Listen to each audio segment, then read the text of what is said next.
সুপ্রিয় দর্শক, আসসালামু আলাইকুম। সবাইকে আমন্ত্রণ জানাচ্ছি মোহনা টেলিভিশনের বিশেষ আয়োজন বাংলাদেশ উন্নয়ন অগ্রগতি অনুষ্ঠানে। এই অনুষ্ঠানে আমরা মূলত আলোচনা করে থাকি বাংলাদেশ একটি উন্নয়নশীল দেশ হিসেবে কতখানি এগিয়েছে, কিভাবে এগিয়ে যাচ্ছে, কিংবা কিভাবে কাজ করলে উন্নয়ন ব্যাপকভাবে ত্বরান্বিত হবে সে সকল বিষয় নিয়ে। আর এই সকল বিষয় নিয়ে স্টুডিওতে আমন্ত্রণ জানিয়ে থাকি বাংলাদেশের উন্নয়ন কর্মকাণ্ডের সাথে জড়িত অত্যন্ত প্রিয় মানুষদেরকে। তারই ধারাবাহিকতায় আমরা স্টুডিওতে আমন্ত্রণ জানিয়েছি দেশের স্বনামধন্য অত্যন্ত তিনজন প্রিয় মানুষকে। আসুন পরিচিত হই তাদের সাথে। আমার সাথে আছেন ডক্টর মোহাম্মদ রুস্তম আলী ফরাজি, মাননীয় এমপি, ফিরোজপুর ৩ আসনের। এবং আমার সাথে আছেন মোহাম্মদ নবী নওয়াজ, মাননীয় এমপি, ঝিনাইদহ ৩ এবং আওয়ামী লীগের একজন সংসদ সদস্য। আমার সাথে আছেন অধ্যাপক মোহাম্মদ ইয়াসিন আলী, ঠাকুরগাঁও ৩ আসনের সংসদ সদস্য। স্যার, আপনারা কেমন আছেন? জি, ভালো আছি। আমি প্রথমে যাব ডাক্তার মোহাম্মদ রুস্তম আলী ফরাজি স্যারের কাছে। স্যার, দীর্ঘদিন ধরে বাংলাদেশের সংসদ সদস্য হিসেবে আছেন। আমরা গত কয়েক ট্রামে আপনাকে দেখেছি, কিন্তু বাংলাদেশের আমরা দেখেছি যে বাংলাদেশ কিন্তু নিশ্চয়ই কিন্তু বেশ ডেভেলপমেন্ট হয়েছে। আমরা দেখেছি সরকার বেশ ডেভেলপমেন্ট করেছে প্রতিটা সেক্টরই। কিন্তু তো সরকারের এই মুহূর্তে কিন্তু সামনে কিন্তু একটি বিশাল বাজেট আছে, যে সরকার নতুন সরকার এসেছে, নতুন সরকারের বাজেট। এই সরকার বাজেটে কোন বিষয়টি থেকে সবচেয়ে বেশি প্রাধান্য দিতে হবে বলে আপনি মনে করছেন? ধন্যবাদ আপনাকে, আপনার এই অনুষ্ঠানে আমাদেরকে আহ্বান করার জন্য। আসলে বাজেট তো আমাদের আর্থিক একেবারে বড় গুরুত্বপূর্ণ বিষয়। আসলে এখন যে বিষয়টি হলো যে বাজেট যেভাবে প্রণয়ন করা হয় সেখানে অনেক অসঙ্গতি অথবা সমস্যা আছে। এটা আমাদের আইনগত ত্রুটি দূর করতে হবে। যেন বাজেটটা কমিটিতে তোলা হয় না, আমাদের রুলস অফ প্রসিডিউর নিয়ম আছে, এটা নিয়ে আলোচনা করতে পারে না। এসব ব্যাপারে আগে থেকেই অনেকেই জানে না। সাধারণ মানুষ তৃণমূল পর্যায়ে বাজেট নিয়ে আগে থেকে আলোচনা করার সুযোগ থাকে, তাহলে সম্পৃক্ত করতে পারতো সকল শ্রেণীর মানুষকে। আমাদেরকে এমপিদেরকেও একমাত্র যখন বাজেট উপস্থাপন হয় তারপর আলোচনা, সাধারণ আলোচনা ছাড়া আগে তো ততটা সুযোগ থাকে না। বাজেটে আমি মনে করি যে বাজেটে সবচেয়ে বেশি গুরুত্ব দেওয়া উচিত আমাদের দেশের প্রেক্ষাপটে যে কি করে দারিদ্র্য বিমোচন করা যায়, এটাকে সবচেয়ে বেশি গুরুত্ব দিতে হবে। কৃষি সেক্টর, যেহেতু এটা কৃষি নির্ভর দেশ, শিক্ষা, দক্ষ জনশক্তি কি করে গড়ে তোলা যায়, এটার উপর অবকাঠামো, বিদ্যুৎ, অবকাঠামোই তো বিদ্যুৎই করে। আমাদের বাজেট বরাদ্দে যদি এক জায়গায় বেশি দিল আর এক জায়গায় কম দিল, তাহলে বৈষম্য হয়। আর একটি এলাকা বঞ্চিত হইলে সেখানকার মানুষগুলোই বঞ্চিত হয় এবং তারা পিছনে পড়ে থাকে।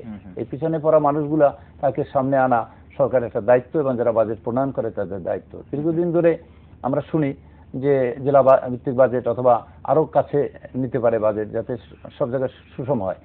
সেভাবে বোধহয় করতে পারে নাই। বিভাগ ওয়ারি হয়তো বাজেট দেয়, সেখানেও সমতা আছে বলে আমার মনে হয় না। জেলা ওয়ারি করা তো আরো কবের ব্যাপার, উপজেলা ওয়ারি। আমাদের এই সমস্ত অসঙ্গতিগুলো দূর করা একান্তই প্রয়োজন এবং বাজেট দিয়া আমাদের এই যে সমস্ত খাতগুলোকে অগ্রাধিকার বড় বড় আরো, বিশেষ করে আমার এলাকায় আর জন্য যে পদ্মা সেতু, এটা তো আমাদের একেবারে প্রাণের দাবি, জনতার দাবি, কোটি মানুষের দাবি। পদ্মা সেতু নিয়ে আমরা গত সরকারের দেখেছি অনেক কথা হয়েছে যে সরকার শুরু করবে বলেও শুরু করতে পারেনি, কিন্তু এবারও সরকার বলছে যে শুরু করতে পারবে। আসলে কি সম্ভব? পদ্মা সেতুটা হলো একেবারে দক্ষিণ পশ্চিম অঞ্চলে মানুষের এক নম্বর দাবি, স্বপ্নের দাবি এবং প্রাণের একেবারে একান্ত প্রয়োজন। এটা হলে অর্থনীতিভাবে দেশটা লাভবান হবে এবং সরকারের ভাবমূর্তি উজ্জ্বল হবে। গতবার যে পারে নাই, যে কারণেই পারে না, সরকারের কিন্তু ভাবমূর্তি মেলান হয়েছে, এবার সেটা তাদের দক্ষতার পরিচয় বহন করে না।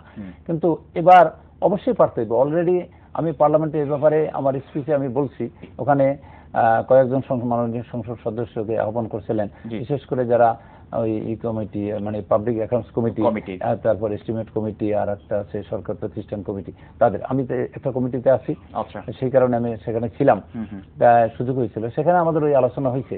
আলোচনার ভিতর কিন্তু ওই পদ্মা সেতুটাকে আমি সেখানে দক্ষিণাঞ্চল মানুষের পক্ষে গুরুত্ব সহকারে আমরা তুলছি, আশাবাদ ব্যক্ত করাইছে, আমাকে আশ্বস্ত করেছে যে এবারে বাজেটে আমরা অর্থ বরাদ্দ রাখবো এবং পদ্মা সেতু ইনশাআল্লাহ হবে। আমরা আশা করছি যে হবে। আমি একটু মোহাম্মদ নবী নওয়াজ স্যারের কাছে যাচ্ছি। স্যার, নবীন সংসদ সদস্য হিসেবে আপনি বিষয়টিকে কিভাবে দেখছেন? যে আমি বলছি যে বাজেটের কথা, যে কোন বিষয়টিকে আমাদেরকে সবচেয়ে বেশি প্রাধান্য দিতে হবে, আপনি একজন আওয়ামী লীগের সংসদ সদস্য হিসেবে কিভাবে দেখছেন? মূলত বাজেট সম্পর্কে যে কথাটি বলতে হয়, বাজেট তো মূল বিষয়টা হচ্ছে যে অতীতের যে হিসাব নিকাশ আছে, হিসাব নিকাশের শেষ পর্যায়ে এসে সেই হিসেবগুলোকে সমন্বয় করে অতীতে যে ধরনের ভুল ভ্রান্তি ছিল সেগুলো সমন্বয় করে আগামী দিনে কোন কোন বিষয়গুলো গুরুত্ব পাবে সেই জনগণের দিকে তাকিয়ে, জনগণের স্বার্থের দিকে তাকিয়ে সেই গুরুত্বপূর্ণ বিষয়গুলোকে কিন্তু এখানে প্রাধান্য দেওয়া হয়, দিয়ে বাজেটটাকে সেভাবে তৈরি করা হয়। সেই জিনিসটা করে আগাচ্ছেন। সেক্ষেত্রে আমি যেটা মনে করি বা আমি যেটা জেনেছি এই কয়েকদিনের আলোচনায়, বিভিন্ন পত্রপত্রিকা, মিডিয়ার মাধ্যমে জানতে পেরেছি, আসলে সরকার যেহেতু 5টি বছর ছিলেন, 5টি বছরের যে অভিজ্ঞতা হয়েছে, কোন কোন খাতে বাড়ালে কি ধরনের সেবা দেওয়া যাবে, আবার কোন কোন খাতে দেখা গেল সেটা কমাতে পারে, বাড়াতে পারে, এই বিষয়গুলো প্রাধান্য পেতে পারে। এখানে যে কথাটি বলেছেন ফরাজি ভাই আসলে অত্যন্ত গুরুত্বপূর্ণ একটি বিষয় বাংলাদেশের জন্য, যে পদ্মা সেতু। আপনি জানেন যে পদ্মা সেতু পার হলে, আমি বিশেষ করে খুলনার ছেলে হিসেবে আমি বলি, খুলনা বিভাগের, আমি ঝিনেদার ছেলে, খুলনা বিভাগের আমরা যারা আছি ওই এলাকার মানুষ, তারা কিন্তু সময়ের দিক থেকে, যেমন বরিশাল বিভাগ, ওই দক্ষিণ অঞ্চল কিন্তু প্রচুর উপকৃত হবে। এমন একটা কথা আপনি জানেন, নির্বাচনের আগে প্রত্যেকটি মানুষের ভিতরে একটি কথা ছিল যে পদ্মা সেতু যদি হয় তাহলে এই সরকার জনপ্রিয়তা বাড়াতে পারবে।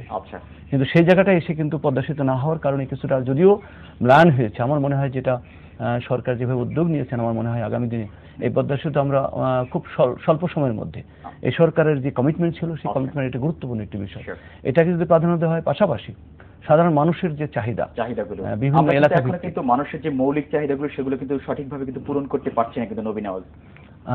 এটা ঠিক আছে, একটা সরকারের পরিচালনার ক্ষেত্রে সবাই, আমি বললাম যে কথাটি 5 বছর চালিয়েছেন, সরকারের যেমন সুফল আছে তেমন কিছু দিক আছে, ভুলভ্রান্তি থাকবে, কুফল আছে, থাকবেই। এটা যে কোনো সরকার চালাবে, তার এটা থাকতেই পারে। কিন্তু বর্তমান সরকার যেভাবে চালাচ্ছেন, বিশেষ করে অতীতের 5 বছর অভিজ্ঞতা থেকে নয়, জননেত্রী শেখ হাসিনা মাননীয় প্রধানমন্ত্রী, যিনি উনি জানেন যে স্বাধীনতার পক্ষের একজন মানুষ, এই মানুষটি যেভাবে এই গত 96 থেকে 2001 সাল, আপনি অবশ্যই জানেন যে 2001 সালে যিনি উনি বাংলাদেশে যেভাবে ক্ষমতা হস্তান্তর করেছেন, যে রীতিনীতির মধ্য দিয়ে, যে কৌশলের মধ্য দিয়ে, যে বিশেষ করে গণতান্ত্রিক দেশে যে জিনিসটা দরকার সেটা উনি দেখিয়েছেন। কিন্তু নবীনাজ, আমি কথাগুলো শুনবো, আমি একটু তার আগে অধ্যাপক মোহাম্মদ ইয়াসিন আলীর কাছে যাচ্ছি, যে আসলে বাংলাদেশে একজন নবীন সংসদ সদস্য এবং বাংলাদেশ ওয়ার্কার্স পার্টির সংসদ সদস্যের দায়িত্ব পালন করছেন, সেক্ষেত্রে হচ্ছে সরকার যে ভিশন 2021-এর কথা বলছে, 41-এর কথা বলছে, আসলে সেটা কি আসলে সরকার কি স্বপ্ন দেখাচ্ছে নাকি বাস্তবায়ন আমাদের সম্ভব, আপনি কি মনে করছেন? ধন্যবাদ আপনাকে এবং বিশেষ করে মোহনা টেলিভিশনকে। বাংলাদেশ স্বাধীনতার পরে প্রায় 43 বছর অতিক্রান্ত হয়েছে, বাংলাদেশ অনেক এগিয়ে গেছে। বিশেষ করে কৃষিতে বাংলাদেশে বিপ্লব হয়েছে, শিক্ষা ক্ষেত্রে অগ্রগতি হয়েছে, বিদ্যুতে অগ্রগতি হয়েছে। বর্তমান বিশেষ করে বিগত সরকার, বর্তমান যিনি প্রধানমন্ত্রী এবং বিগত মহাজোট সরকার, বেশ কিছু সেক্টরে অনেক ডেভেলপমেন্ট হয়েছে। সেই জায়গা থেকে আমরা প্রত্যাশা করতে পারি যে 2021 যে ভিশন, সেই ভিশনের কাছাকাছি আমরা অনেকটা এগিয়ে যাচ্ছি। আপনি বিশেষ করে দেখেন যে খাদ্যে যে দেশ ঘাটতিতে ছিল, আজকে খাদ্য স্বয়ংসম্পূর্ণতা এসেছে। বিদ্যুতে আমি তো মনে করি ম্যাজিক পরিবর্তন হয়েছে। বিদ্যুৎ লোডশেডিং দেখতে পাচ্ছি, কিন্তু না, এটা খুব একটা বড় বিষয় নয়। এখন আপনি দেখেন, আজ থেকে 10 বছর আগে মানুষ যে বাড়িতে হয়তো 100 ইউনিট ব্যবহার হতো, সে বাড়িতে এখন কিন্তু 500 ইউনিট ব্যবহার হচ্ছে। এত বিদ্যুতের চাহিদা বেড়ে গেছে, তারপরেও বিদ্যুৎ এত যে সরবরাহ হচ্ছে। তবে যেটা আজকে বিশেষ করে বাজেটের কথা যখন আসলো, আমি এই প্রসঙ্গে বলতে চাই যে বাজেটটা হতে হবে জনমুখী। কারণ এদেশের সংখ্যাগরিষ্ঠ মানুষ কৃষক, দরিদ্র মানুষ, এবং তাদের দিক লক্ষ্য রেখে বাজেটটা হওয়া উচিত। এবং কৃষি প্রধান দেশ হিসাবে কৃষকের, আমি কিছুদিন আগে একটা লেখায় পড়েছিলাম যে IMF বা ওয়ার্ল্ড ব্যাংক তারা সাজেশন করছে যে কৃষি উৎপাদনে ভর্তুকি যে সরকার দেয় সেটাকে প্রত্যাহার করে নেওয়া। আমি এটার বিরোধিতা করতেছি, যে কৃষিতে ভর্তুকি যা আছে সরকার দিচ্ছে সেটা থাকবেই, বরঞ্চ আরো ভর্তুকি বাড়াতে হবে। এই জন্য যে আজকে কৃষকেই কিন্তু দেশের ডেভেলপমেন্টটা, যে খাদ্য স্বয়ংসম্পূর্ণতা এনে দিয়েছে কৃষকরা, তারপরেও কৃষকরা কিন্তু অনেক বেশ সমস্যার মধ্যে আছে। কোথায় সমস্যাটা হলো যে আজকে কৃষি পণ্যের যে মূল্যটা কৃষক, সেটা অনেক ক্ষেত্রে তারা পায় না। সরকার ভর্তুকি দিচ্ছে বলে তারা টিকে আছে, কিন্তু লাভজনক করতে পারছে না। এবং যারা মাঝারি কৃষক, ছোট কৃষক, তারা কিন্তু খারাপ অবস্থার মধ্যে। তার মানে অধ্যাপক মোহাম্মদ ইয়াসিন আলী, আপনি মনে করছেন যে একটা সুদূরপ্রসারী একটা পরিকল্পনা সরকার? অবশ্যই জি, এই ক্ষেত্রে ভর্তুকি অবশ্যই কৃষি ক্ষেত্রে এটা বাড়াতে হবে। দ্বিতীয় হচ্ছে যে আপনার শিক্ষা ক্ষেত্রে, শিক্ষাটাকে সবচেয়ে গুরুত্ব দিতে হবে। শিক্ষা জাতির মেরুদণ্ড আমরা বলি। আজকে দেশের ডেভেলপমেন্ট করতে হলে যেমন শিক্ষা অবশ্যই বেশ ডেভেলপমেন্ট হয়েছে, কিন্তু বাংলাদেশ কিন্তু জি হয়েছে। তারপরেও হচ্ছে যে বিশেষ করে আমরা তো এলাকায়, আমরা যে সংসদ সদস্য হয়েছি, এলাকার মানুষ আমাদের কাছে ব্যক্তিগতভাবে কিছু চায় না, কিন্তু তাদের জন্য একটা সরকারকে একটা সুদূরপ্রসারী পরিকল্পনা নিতে হবে বাজেটে, যেটা হলো রেশনিং ব্যবস্থা। সংক্ষেপে শেষ করছি। একটা রেশনিং ব্যবস্থা তাদের জন্য যদি ব্যবস্থা করা যায় তাহলে তাদের যে স্বল্প আয় এই দিয়ে তারা চলতে পারবে। কিন্তু আচ্ছা, ডাক্তার মোহাম্মদ রুস্তম আলী ফরাজি স্যারের কাছে যাচ্ছি, যেটা হচ্ছে যে স্বতন্ত্র সংসদ সদস্যদের কাজের পরিধি এবং যারা সরকার পক্ষে সংসদ সদস্য আছে তাদের মধ্যে ডিফারেন্স আছে বাজেটের দিক দিয়ে এবং কাজ করার তারা সহযোগিতা, এটা অনেক সময় আমরা শুনে আসছি, কিন্তু আসলে এটা কতটুকু সত্যতা? আমাদের এই মিশনটাকে সাকসেসফুল করতে গেলে, সফল করতে গেলে যে ধরনের মানে অগ্রগতি থাকা দরকার, সেখানে আমি কিন্তু কিছু চ্যালেঞ্জ দেখি। আমি কিছু চ্যালেঞ্জ দেখি। সরকারের সফলতা আছে, এটা ঠিকই, যেমন কৃষিতে আছে, শিক্ষায় আছে, বিদ্যুতে আছে, এগুলো আমরা স্বীকার করি। কিন্তু একটি স্বল্প আয়ের দেশ বা একটা মিডল মানে যদি মধ্যম আয়ের দেশে পরিণত করতে হয়, মধ্যম আয়ের দেশে নিতে হয়, তাহলে সেখানে কিন্তু আমাদের অনেক ক্ষেত্রগুলোর উপাদানগুলো আমাদের বাড়াইতে হবে, আমার প্রবৃদ্ধি বাড়াইতে হবে, আমাদের বিনিয়োগ বাড়াতে হবে, আমাদের কর্মসংস্থান মানুষকে দিতে হবে, এবং এই সমস্ত জিনিস দিতে গেলে আমাদের শিক্ষিত জনগোষ্ঠীকে দক্ষ জনশক্তি হিসেবে গড়ে তুলতে হবে। কিন্তু সেটার এখন পর্যন্ত আমরা কিন্তু সেটা করতে পারিনি। এটা যদি আমরা করতে পারি, এই জন্য আমাদের একটা সহযোগিতামূলক মনোভাব থাকা দরকার, রাজনীতির গুণগত পরিবর্তন দরকার। স্যার, আমরা এই কথাগুলো শুনবো, তার আগে আমরা ছোট্ট একটা বিরতিতে যাব। আচ্ছা, সুপ্রিয় দর্শক, আমরা যাব ভিশন মিডিয়া বিডি বাংলাদেশ উন্নয়ন অগ্রগতি অনুষ্ঠানে ছোট্ট একটা বিরতিতে। আশা করছি আমাদের সাথেই থাকবেন।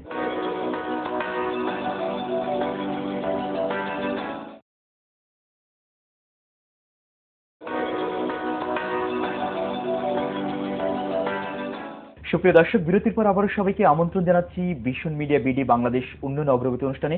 সাথে আছেন অত্যন্ত তিনজন প্রিয় মানুষ। ডক্টর রুস্তম আলী ফরাজি, যেটা আমি বলছিলাম যে আপনি বলছেন যে সরকার অনেক প্রতিবন্ধকতা আছে, সেগুলোকে দূর করতে হবে, যে সেক্টরগুলোতে এখন দুর্নীতি আছে বা যেগুলো আছে স্বল্প পরিমাণে, সেগুলোকে রোধ করতে হবে। হচ্ছে সেটার ব্যাপারে তো সরকারও ভালো করে জানে যে অনেক জায়গায় আমাদের মানে অনিয়ম আছে, দুর্নীতি আছে, সেগুলো দূর করতে হবে।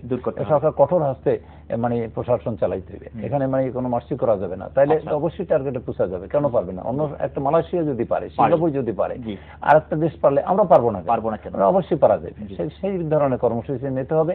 আর রাজনীতিটাকে আমি বলছি যে সুস্থ ধারার রাজনীতি, যেখানে সরকারের মানে দায়বদ্ধতা আছে, বিরোধী দলেরও আছে, আমারও আছে, জনগণের আছে, সকলের মানে জনগণের সচেতনতার মাধ্যমে রাজনীতিবিদরা যদি সঠিক দায়িত্ব পালন করে এবং একটা গঠনমূলক, বিরোধী দলরা যদি গঠনমূলক সমালোচনা করে, সরকার যদি দায়িত্বশীল ভূমিকা পালন করে, বিরোধী দলও যদি দায়িত্বশীল ভূমিকা পালন করে এবং সুশাসন যদি নিশ্চিত করে, তাহলে আমার মনে হয় যে অসম্ভব তো কিছু না, তো করা তো যাইতেই পারে।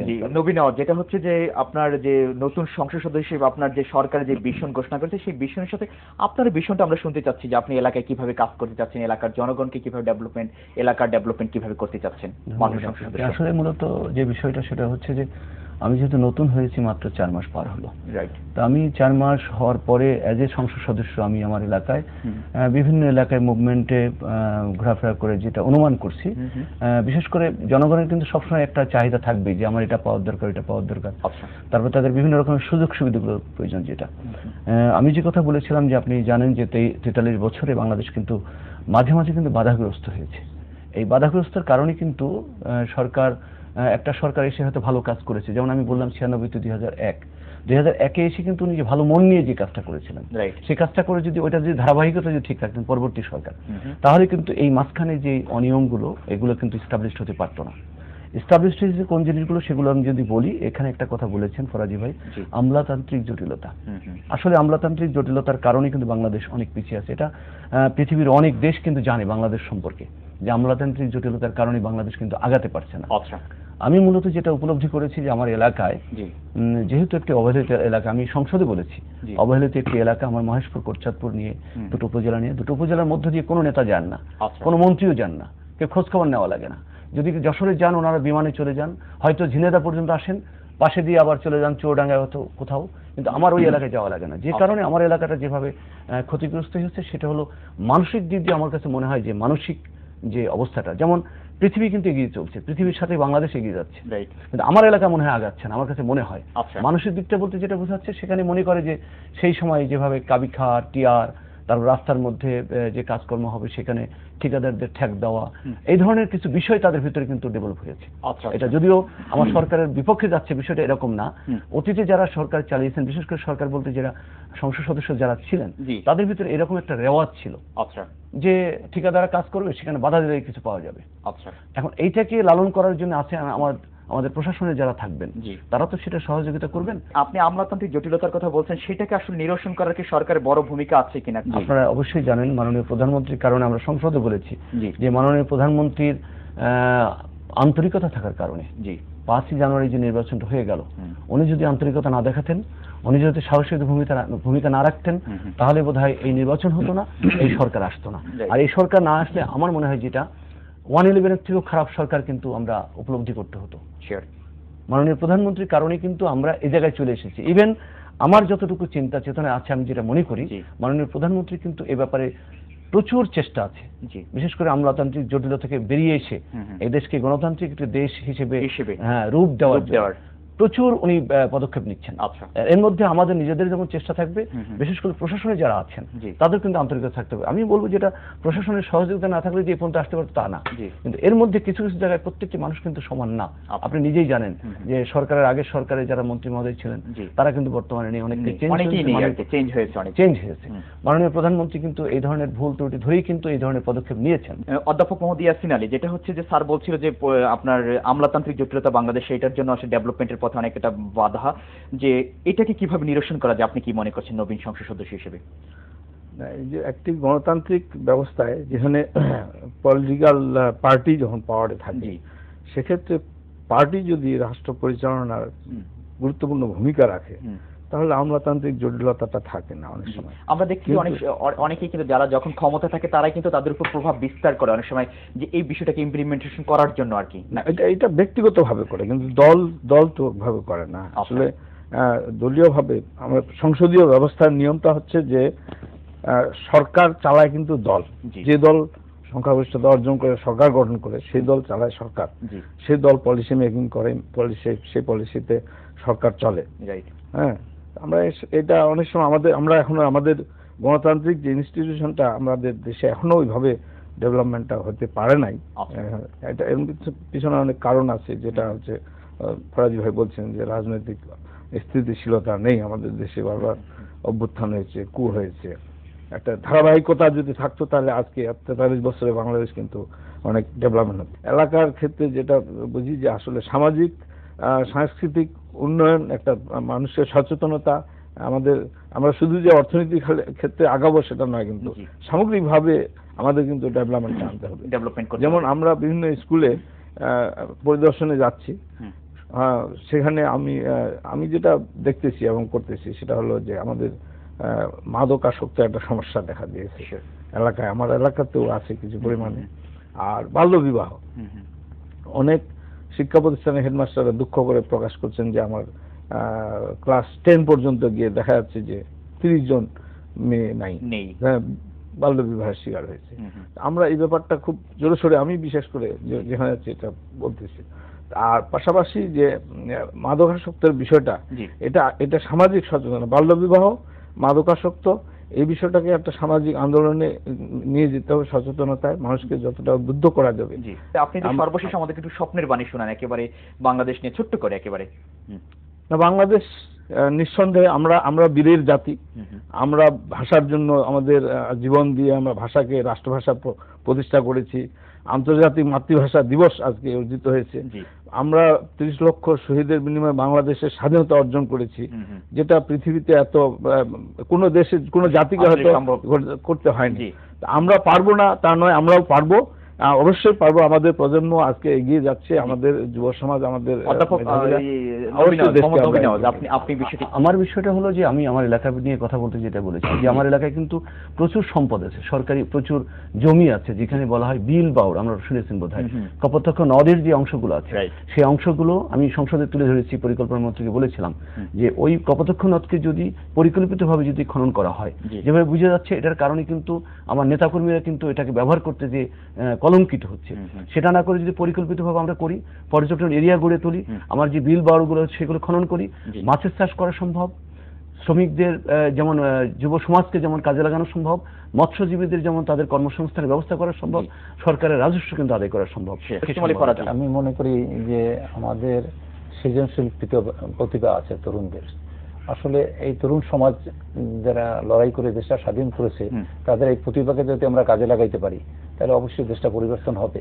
আর সর্বাগ্রে যেটা প্রয়োজন, আমরা যারা দায়িত্বশীল আমরা দেশে আমলা হই, এমপি হই, মন্ত্রী হই, কথা কাজে এক টাকা লাগবে। আমি মুখে সুন্দর সুন্দর বানিয়ে দিয়ে গেলাম, আমি বিপরীত কাজ করলাম, তাহলে হবে না। এদেশের জাগরণ বা পরিবর্তনে হবে কিন্তু তরুণ দ্বারা, এবং এই শিক্ষিত তরুণরা কিন্তু সারা বিশ্বের খবর রাখে। এই প্রযুক্তির যুগে, ডিজিটাল যুগে, বিজ্ঞানের যুগে, এই টেকনোলজি তারা অধ্যয়ন করে তারা সারা পৃথিবীর খবর রাখে। সুতরাং তারা পরিবর্তন আনার সপক্ষে, আজ হোক কালো পরিবর্তন হবে এবং সুন্দরের পক্ষে হবে, সত্যের পক্ষে হবে, এবং এদেশে একটি সমৃদ্ধিশালী বাংলাদেশ হবে। আমরা বেশ আশাবাদী। আমি ছোট্ট একটা খালি কথা বলতে চাই, সেটা ফারাজি ভাই মানে সঠিক বলেছেন। গণজাগরণ মঞ্চ ইয়াং যেভাবে জাতিকে উদ্বুদ্ধ করেছে, সেভাবে আমরা অবশ্যই এগিয়ে যাব আমাদের। তবে আমি ওই বাজেটের ক্ষেত্রে আরেকটা বিষয় বলছি, আমি পার্লামেন্টেও বলেছি যে বাংলাদেশ নদীমাতৃক দেশ। আজকে কিন্তু আমরা নদী কিন্তু সমস্যার মধ্যে আছে, নদী শুকায় যাচ্ছে। এই জন্য বাজেটে একটা মহা পরিকল্পনা নিতে হবে আমাদের নদীগুলাকে কিভাবে সচল করা যায়। হ্যাঁ, নদী আমাদের কৃষি, আমাদের কৃষ্টি কালচার এর সঙ্গে সম্পর্কিত। আজকে তিস্তা সহ পানি বন্টন চুক্তির ব্যাপার যেমন আমাদেরকে জোরালোভাবে ভূমিকা রাখতে হবে, তেমন নদী খনন বা ড্রেজিং করে আমাদের পানি প্রবাহটা এটাকে রাখতে হবে। আমাদের অনেক প্রতিবন্ধকতা আছে, তারপর আমাদের সামনের দিকে এগিয়ে যেতে হবে। আমরা বেশ আশাবাদী যে বাংলাদেশ আসলে অনেক দূর এগিয়ে যাবে এবং একটি উন্নয়নশীল দেশে পরিণত হবে। ডক্টর রুস্তম আলী ফরাজি, মোহাম্মদ নবী নওয়াজ এবং অধ্যাপক মোহাম্মদ ইয়াসিন আলী, আপনার তিনজনকে অসংখ্য ধন্যবাদ আমাদেরকে সময় দেওয়ার জন্য। ধন্যবাদ। সুপ্রিয় দর্শক, আমরা আমাদের অনুষ্ঠান একেবারে শেষ প্রান্তে, তবে যাবার আগে বলছি অনুষ্ঠান সম্পর্কে যে কোনো তথ্য এবং মতামত আপনি আমাদেরকে জানাতে পারেন। আপনি জানান আমাদেরকে, আমরা জানাবো গোটা বাংলাদেশকে। এতক্ষণ আমাদের সাথে থাকার জন্য সবাইকে অসংখ্য ধন্যবাদ জানিয়ে আমি সাইফুল ইসলাম নয়ন এখানে বিদায় নিচ্ছি। ভালো থাকতে হবে সবাই। আল্লাহ হাফেজ।